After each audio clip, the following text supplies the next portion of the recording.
Hello, this is Janet Michael. In addition to hosting The Valley Today each weekday at noon on the River 95.3, I also produce podcasts. And I'm excited to kick off Season 2 of our podcast series in partnership with Rappahannock Electric Cooperative. It's called We Are REC.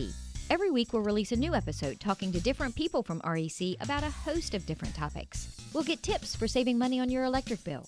We'll talk about renewable energy and the impact it can have in our communities. We'll get some behind-the-scenes info about what happens when the power goes out in a storm.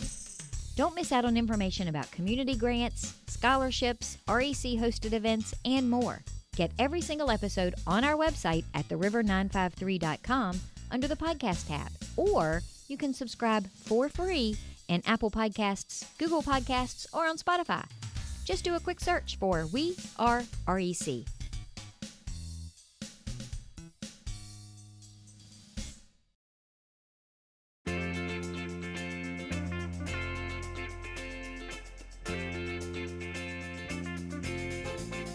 Hello and welcome to The Valley Today. I am your host, Janet Michael. As you are listening to today's show, it is Tourism Tuesday, Winchester, Frederick County edition, but I will warn you that we are actually recording this on quite a dreary Thursday afternoon, so you'll have to give Justin and I a little bit of a break. We haven't had the benefit yet of that long weekend because it is still Thursday, even though this show is airing on Tuesday, but I'm really, really excited about Justin's guest today, and I'm not even going to steal your thunder, Justin. I am going to let you tell me who is sharing a Zoom screen with us today and what we're going to talk about. He's our internationally famous resident now. He's gotten international media attention in the last several weeks. So we're fortunate to have Jim Kopp with us, the owner of the Family Drive-In Theater, right down there just south of Stevens City. So welcome to the second time onto the show. Thank you so much. So you've been a busy guy. Yes, very busy.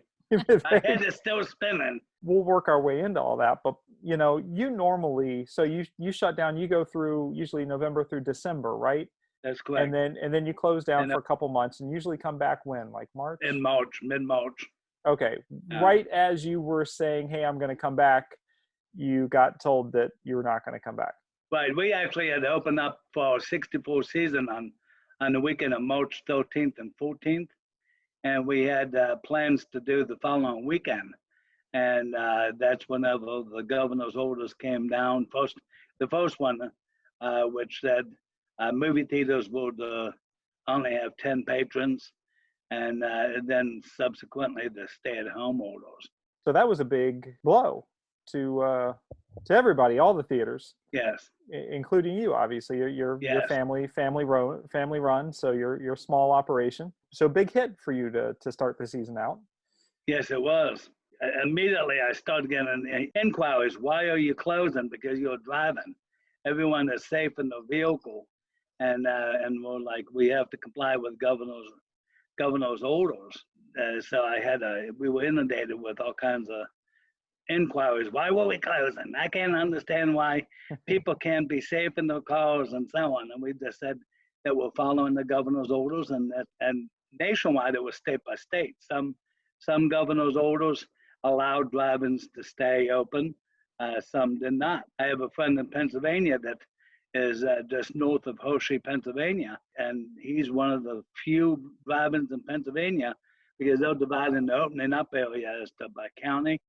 And he's still in a red zone and can't go open until it becomes a yellow zone in Pennsylvania.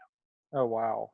Walk us through what happened. So you were told no and basically had to close. So walk us through kind of what happened from that point. What'd you do? Well, we closed down, and of course we had all these inquiries. And of course I know all the driving owners in Virginia.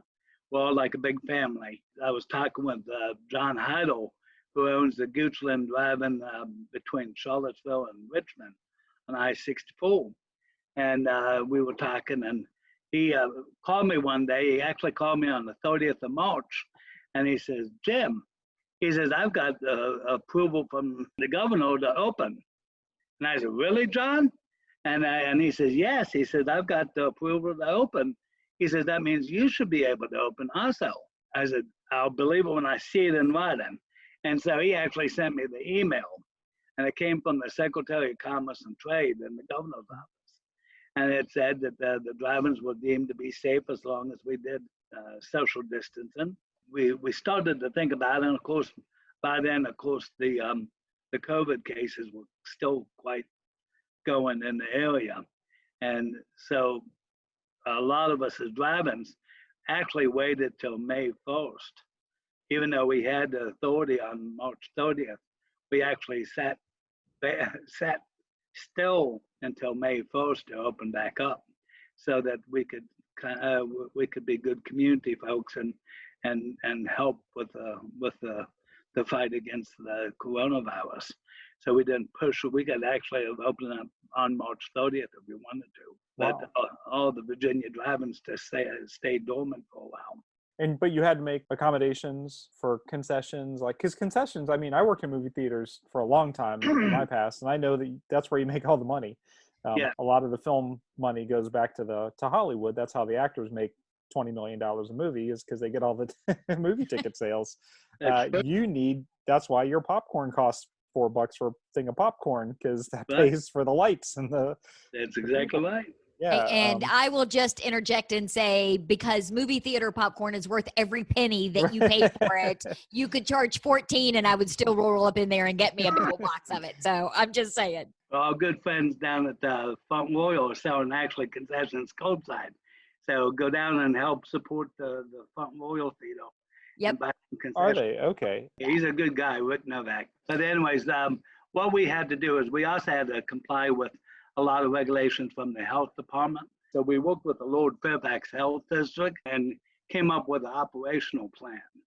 And so we actually perfected the operational plan between the March 30th time frame that we knew we could open, and May 1st, we actually worked out a plan with the health department. Because if you look at the governor's orders, the health department actually were the enforcement agents on the social distance index, the executive orders, and so on. It was the health departments and the state police, and so they could enforce those orders. We worked with them. We created, we went 50% occupancy. So instead of parking 2 vehicles per set of speaker pools, or 1 vehicle per set of speaker pools. So we're down to like 225 parking spots. Everything had to be contactless admissions, so we went to online admissions. We had already offered online admissions, but we mandated it that everyone who wanted to come in had to buy online tickets. And then our concessions, since it falls in the same category as dine-in restaurants, the only way we could operate on concessions was to have a pickup window, like a fast food restaurant does. And so we configured a pickup window and developed a food app. And so now folks can come in and they can order food via food app, and then we notify them that it's time to pick it up, and they walk up to a window and get the food. And then the bathrooms are 1 patron in, then we have to sanitize them, and then the next patron can go in. And so the lines for some of the bathrooms are long, but they've got the freshest bathrooms and no sanitized bathrooms available for a while. So those were the 3 big things that we had to do. And then you decided May 1st you were going to open the doors. Yes, we actually set May 1st, and 3 out of the 6 drive-ins decided to open on May 1st. Now we're all open except for 1, which will go the rest of then in first part of June. The media attention has been significant off of this. Significant. That's an understatement. Oh, yes. When you have the cameras at our first night on May 1st, we had NBC National News with us, and they had a camera crew there at 4 o'clock. Of course, some of the things that happened was I walked in on Wednesday night, and projector number 1 was not working. And so we had to, yes, of course, tonal fan was lock solid, so which means that you couldn't turn the bulb on the movie. And so I called the repairman, and he says, well, the part's coming from California. It may come out of Canada. If it comes out of Canada, it's going to be stuck in customs. And I'm like, ah! And so a friend of mine told me that our buddies down in Lexington at the Halls Drive-In has the same projector, and they actually had extra fans. So I ran down to Lexington and borrowed those. Down 81. Yes. And so Bloody whenever move. NBC News was there on the 1st of May, we were quickly getting projector number 1 back in order. And then we started with Trolls, and then Trolls didn't want to play. So we had to download that again. And in the meantime, though, trying to film all this, and I'm like, hey guys, let's give it a break here, you know. Go film the popcorn or something, you know. I've got to get this show on the road, you know. Fortunately, by 5:30, we had everything all ready to go, and I was like, phew. But anyways, we had WJLA TV that did a very good piece on us, and that piece went nationwide. And Channel 4 sent the helicopter over, Chapel 4, and we did an interview for Channel 5 and Channel 9, and I was on WMAL radio down in Washington, and WTOP, and some of the big, and the Westwood One radio nationally. So, and then the calls came for CNN, which just recently published a piece, and they actually filmed that 2 weeks ago, and they just recently released that piece. But the coolest one, I think, was CNBC, because Brian Sullivan lived in this area and grew up as the host of the show on CNBC, and so he was a resident of Stevens City, and so he wanted to go hard on driving, so he called me up, and so I was live at 5:46 in the morning on CNBC. So it was really cool. That's really cool. Yeah. That is, a lot of people are from here. Yes. I tell you what, let's take a quick break. I'll let Jim go tend to his dog that you probably just heard barking in the background. And we'll come back in a couple of minutes and continue our conversation with Jim Kopp. He is the owner of Family Drive-In, just outside of Middletown, between Stevens City and Middletown. It is Tourism Tuesday. Justin Kearns is also sharing a Zoom screen with me. He is with the Winchester Frederick County Convention and Visitors Bureau. I've been practicing so I can get faster. We'll be back in just a couple of minutes. Expecting to hear a commercial? That's what this is, sorta. First, I want to thank you for listening to the Valley Today podcast. You're one of thousands who listen to the show this way every month. Sometimes it's because our listeners are busy and they want to listen when it fits their schedule, or it's a guest of the show who want to hear what they sounded like when they were on the radio. We even have a few binge listeners who listen to a week's worth at a time. Can you even imagine? So if you want those people, your potential customers, to hear your message, then this could have been your ad. And the bonus, your commercial isn't restricted to just 30 or 60 seconds. You can take up to 2 minutes to talk to those customers. And there's even the opportunity to be an exclusive sponsor of the Valley Today podcast, which also gets you on-air mentions at the end of every show. If any of this sounds interesting to you, give me a call at the station, 540-635-4121, or send me an email to janet@theriver953.com. You can also find all my contact info by searching for me on theriver953.com.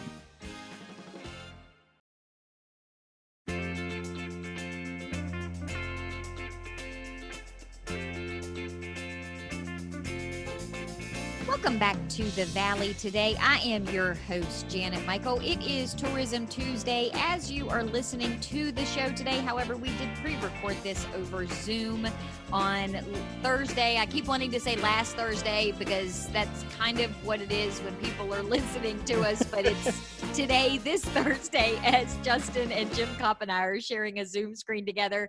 We are talking with Jim. He is the owner of Family Drive-In. So Jim, during the break, we were talking a little bit about the fact that you're selling all of your tickets now online. And again, as people are listening to this now on a Tuesday, of course, it's too late to get tickets for Memorial Day weekend, but you were just telling us that you're already sold out for Memorial Day because people just really want to get out of the house and come catch a movie. Yes, that's true. And everyone has to go to the website now and pre-plan them when they come to the movies. We're hoping to get eventually back to the point where we'll be able to allow drive-up and admissions, because a lot of folks like to just drive down the road and say, hey, let's go to a movie. So we're hoping eventually to get back to that. I'll be honest, from a facility standpoint, from a management standpoint, it has some advantages. to do the online ticketing, because we know exactly what to expect. We know how many calls. We actually have the names and the locations of where people are coming from, which gives us an idea as to where people are coming from. That's a nice little marketing tool you've got right there. Right? Yeah. I mean, Right. so you can see that. Where are people coming from? Are they all Winchester, or are they all over? No, we've had last week we had some folks from California, so that they must have been passing through the area. I don't think that they drove all the way from California, but they must have been passing through the area. But we see a lot of Leesburg, we see a lot of Fairfax, Wow. a lot of Prince George's, Montgomery County, some DC. We also see a lot of Southern Virginia, down in the Virginia Beach area, and down in the Roanoke area. So I'm very surprised. And then out towards into West Virginia and out into Pennsylvania. Wow, that's a big footprint. Yes, but a lot of folks drive 2 hours, and I always think that that's one of the advantages of folks driving 2 hours as a tourism, because they stay at a hotel. If they make it a night, they stay at a hotel. They buy meals at restaurants. They gas the vehicles up. So it is good that we're bringing folks into the area. No, that is awesome that you guys are doing that. I'm so glad you guys are open up. And so the media. So all right. So when we left off, you were talking about the stations, and you were talking about what was the one that was CNBC. super early in the morning. CNBC was early in the morning, and but you had some international folks. Yes, we actually had a Russian correspondent that came out and did a story in Russian. It was kind of interesting to see the piece that it was shown in Russia. She actually sent me the link. That's cool. So it was kind of cool to see the Russian transmission of it and see my name and how it's spelled in Russian. and we've had Danish, we've had German from Welt. They call it, it's actually WELT, but they call it Welt. And then we have Voice of America that's coming out this weekend. And so that'll go internationally as well. Not too shabby for a little drive-in off Route 11. No town.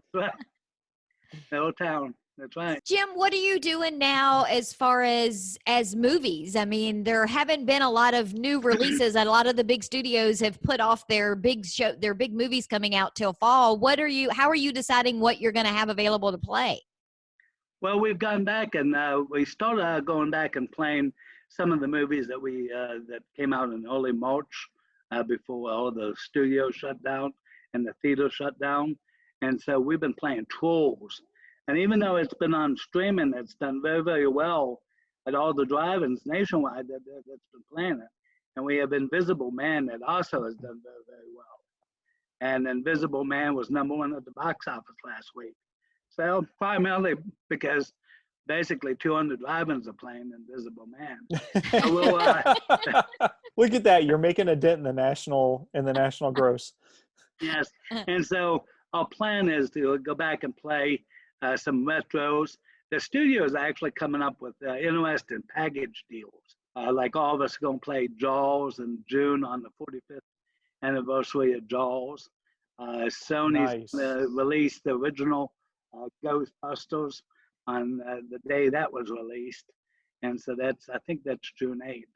And so we're going to have just a one-day thing of Ghostbusters. We're going to go back and do some of the retros, some of the classics. You'll probably see Grease back in there. We've done so well with Grease. And some of the very popular ones. And then the studios are also offering series. So we could do like a series of Harry Potter films. We could do a series of Jurassic Park films.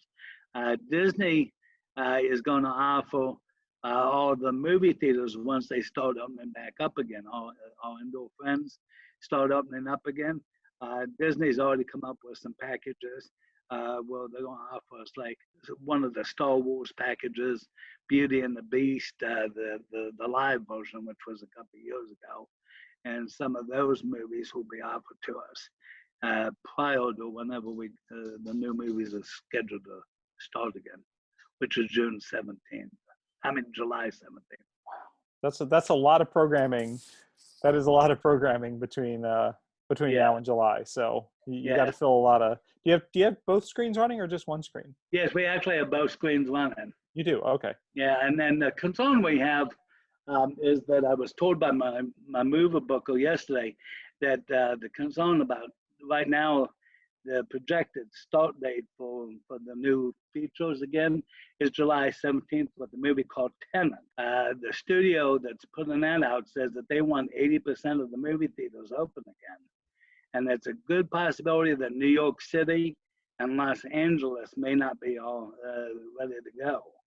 And so if those two major cities are not open, we might see some of those movies pushed back again, which would put us into the month of July with nothing new except for the retro style and the classic style films again. And quite frankly, to a lot of people, those are new movies, especially to the millennials these days that have never seen true classic movies like the original Ghostbusters. But to see that at a drive-in, like Jaws On the at a big drive-in, screen.